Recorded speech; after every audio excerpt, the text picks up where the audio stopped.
esse é o tamanho do Inter, não dá para estar fazendo vexame contra a América, contra a Melgar, contra a Caxias, contra a Vitória 2 vezes, né, nos últimos anos.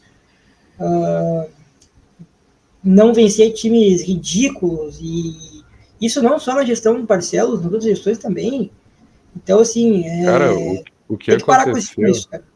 nesse início da era Barcelos aí, foi uma sequência de erro, de cagada, de eliminação vexatória.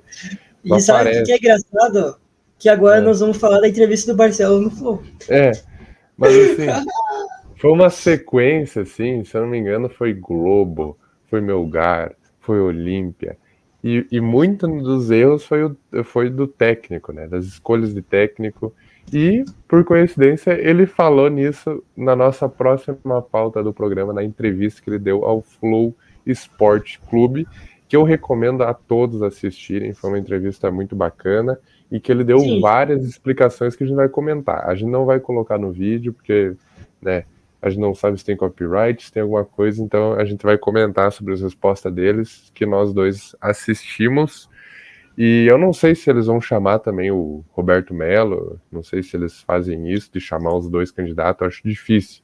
Eu acho que vão chamar mais o Roberto Melo os veículos, tipo o Baltaço, tipo Voz do Gigante, que isso daí já estão mais pautando as eleições do Inter. Acho que aqui a iniciativa deles não foi para falar sobre eleição, acho que foi mais só para falar com o presidente do Inter no momento. Primeiramente, ele é perguntado pelo David Jones, que falou que aproveitou que estava torcendo pro Inter e tal, na Libertadores, até porque ele é flamenguista, né?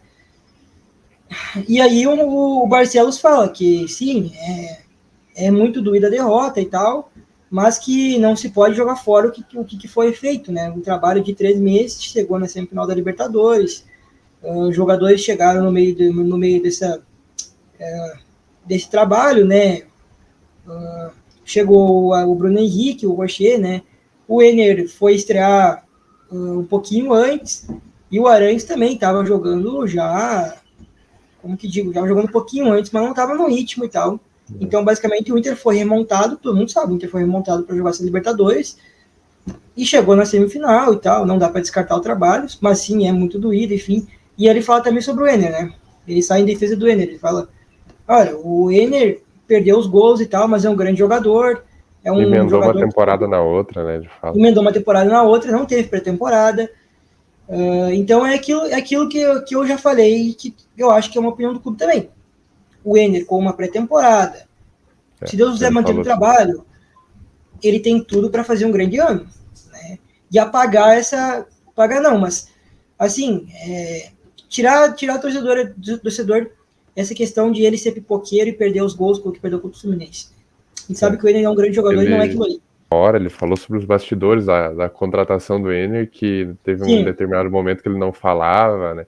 Ele não falava, não confirmava, que daí até tem uma fala do Colar, se eu não me engano, que ele fala assim que o Inter estava estudando as valências do mercado, né? E daí ele dá uma risada, porque realmente ele afirma que ele tinha um contrato um acordo de cláusula de confidencialidade, não podia falar. Todo mundo sabia que não podia falar, e era certo, saiu na mídia, o Inter vai estar contratado, mas não pode falar, e era assim até porque, cara, era muito no Fenerbahçe, e vocês imaginem, se dali a pouco fala, o Ener Valencia tá contratado, os caras iam lá na casa do Ener e iam querer matar ele, velho, entendeu? Os turcos são muito mais malucos, gente. Então, não podia, cara. E é isso. Mas o Ener, sim. Ener e Arangues estavam contratados desde fevereiro, desde que o presidente Barcelos foi lá para a Europa. E ele falou sobre os bastidores da saída do Kudê de 2020 também, que ele fala que realmente depois que ele saiu, parece que deu uma briga lá entre o Kudê, que muita coisa que falaram pro Kudê não foi cumprida em 2020, ele acabou saindo. Não sei se confirma tudo isso, né, óbvio que quando o cara vai num veículo como o Flow Esporte Clube, ele também, né, ele vai puxar mais para si, ele vai puxar mais pro lado, né. A principal pauta do programa não era a eleição, mas claro que ele também usou do espaço para falar sobre as propostas, as candidaturas, né, o que ele fez nesse ano aí de bom que ele poderia usar ao seu favor. Eu gostei também de uma resposta da escolha do Miguel Ramírez, né, em 2021, que ele comete um erro, né, acho que é o principal erro da gestão Barcelos, que é tirar o Abel Braga pelo Miguel Ramírez. E até o Kroos fala assim que ele ficou com inveja do Inter quando veio o Miguel Ramírez, porque realmente ele estava fazendo um trabalho muito bom no Independiente, ele tinha ele era um promissor técnico, um dos técnicos mais promissores da América do Sul, veio para o Inter e acabou não dando certo. E ele falou que não deu certo por conta do imediatismo, por causa que esse trabalho do Miguel Ramírez era muito 8 ou 80. Ou a gente perdia de goleada, ou a gente fazia uma goleada, ou às vezes a gente do nada perdia para um Globo sem jogar nada. Ontem ele assumiu e eu acho que ele deu algumas justificativas. Né, não só sobre treinadores, eu vi entrevista toda sobre jogadores também. Ele falou, erramos e tal. Sobre a dificuldade também da ideia, que nem de implementar a ideia que nem tu falou, pelo imediatismo, pelo resultadismo do futebol brasileiro. E aí tem uma parte muito interessante que ele também fala sobre a dívida do clube, que em 2000, que ela começou, segundo o presidente Alessandro Barcelos, ela começou a se agravar em 2017. Havia uma dívida de 300 milhões quando o Inter era rebaixado, e e segundo ele, quando ele recebe o clube em 2021, a dívida estava em 650 milhões. Então, segundo ele, na gestão que passou ali, a dívida dobrou. E, claro, né? Também tem é que para reerguer um clube vai demandar muita grana, né? Demandar muito tempo. Ele se defende dizendo que na gestão dele ele estancou essa dívida, e aí ele fala sobre questões financeiras que havia 90 bilhões, parece, de dívida de juros bancários. O Inter paga muito. Inclusive, ele falou que ele teve que sentar com bancos e mostrar para os bancos que ele tinha condições de pagar, porque o Internacional estava descredibilizado. Ele falou que procurou investidores, e os investidores não queriam botar dinheiro no clube porque tinham medo de tomar calote, porque o Inter estava, assim, com muitas dívidas, os empresários já não acreditavam mais no Inter. Então, olha, realmente, né, se houve isso, cara, também fica complicado também para o presidente, né, cara? Realmente, é complicado isso. O Inter tinha uma imagem negativa no mercado. Isso é uma vergonha, né? Eu acho que, assim, ele cometeu muitos erros, né, e ele tá com essa imagem negativa com a torcida, então ele vai se agarrar no que ele fez de bom, né, no que ele fez de interessante no clube. Eu acho que tem alguns erros que dá até para tu justificar por essa dívida, mas outros erros do presidente Barcelos, principalmente de técnico, né, dele pagar ainda a multa rescisória, botar uma multa rescisória, acho que, se não me engano, de 10 milhões de reais com Miguel Ramírez. Tá certo, né? Como ele falou, eles achavam que ele era um dos técnicos mais promissores, né, da América do Sul. Mas, assim, eu acho que ele ficou muito agarrado a essa proposta inicial dele, de estilo de jogo, que o mais perto que a gente viu disso foi agora com o Cudê na Libertadores. Porque o Miguel Ramírez não conseguiu mostrar em nenhum momento esse time, e o Cacique Medina muito menos. Então eu acho que, assim, gente, vocês analisarem, né? Vocês analisarem, você concorda, você aceita essa justificativa, essa resposta do Barcelos? Se não, cara, daí tu escolhe outra opção, vai pro outro lado.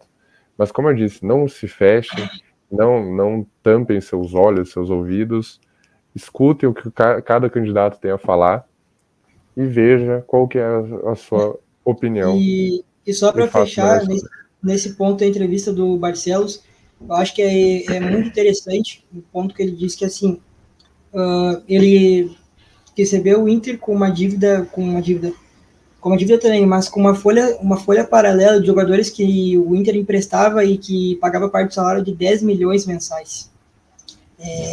Ele cita o Natanael, né? E aí ele cita o Natanael, ele fala assim, olha, contratamos um jogador, Natanael, para ele citar um exemplo, né? O Natanael, que ganhava 500 mil. Um salário, aparentemente 500 mil mensais, num contrato de 5 anos, e que ele não jogou um ano no Inter, e depois ele foi sendo emprestado, e até que chegou no final do contrato, o Natanael estava treinando, ele ia só no CT só para correr em volta do campo, porque ele não queria para outro clube ganhar menos. Então, assim, realmente, e aí vocês entendem por que o Inter está nessa situação financeira, e não só a gestão que passou, outras gestões também fizeram isso, e é um modelo, cara, completamente errado de gerir o clube, cara, completamente errado. Enfim, não vou entrar no quesito de quem fez isso, mas enfim, ele citou o Natanael, ele atacou muito a oposição também, obviamente. O Barcelos, que a gente disse, ele tá lá para se defender também, né? Que é uma forma de se defender. Enfim, a entrevista do presidente eu achei bem interessante, cara. Ele foi muito bem. E aí ele também cita que, beleza, que errei, contratei jogadores que não deram certo, mas esses jogadores que não deram certo, aqui na nossa gestão, um salário baixo, nós mandamos embora. Que nem o Mikael, que nem ele está do Mikael. O Mikael, beleza, acreditaram no Mikael, viram que o Mikael não ia corresponder, ao invés de reemprestarem e tal, pegaram e mandaram embora de uma vez. Pagaram lá a Salernitana, a rescisão que tinha, e devolveram para o clube italiano lá. Então assim, nesse ponto, cara, eu concordo com o presidente nesse ponto, cara. Não deu certo o jogador, cara, então não fica reemprestando e tal. Ou tenta ganhar algo, manda embora mesmo, porque senão ele vai ficar, que nem ele falou, vai ficar onerando o clube, né, cara? E é isso também que causa as dívidas do clube, né, cara?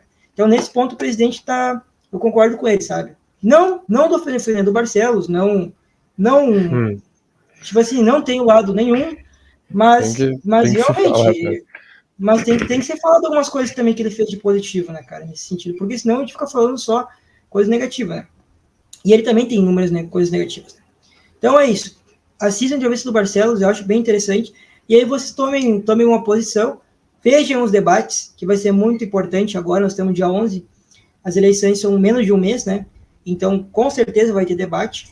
No Vozes, não sei se na Band vai ter, mas no Vozes, no canal do Baldaço, sim, os veículos grandes, Rádio Inferno, que ontem entrevistaram também um candidato da chapa do Barcelos, acho que era o Latino, o povo do clube, enfim.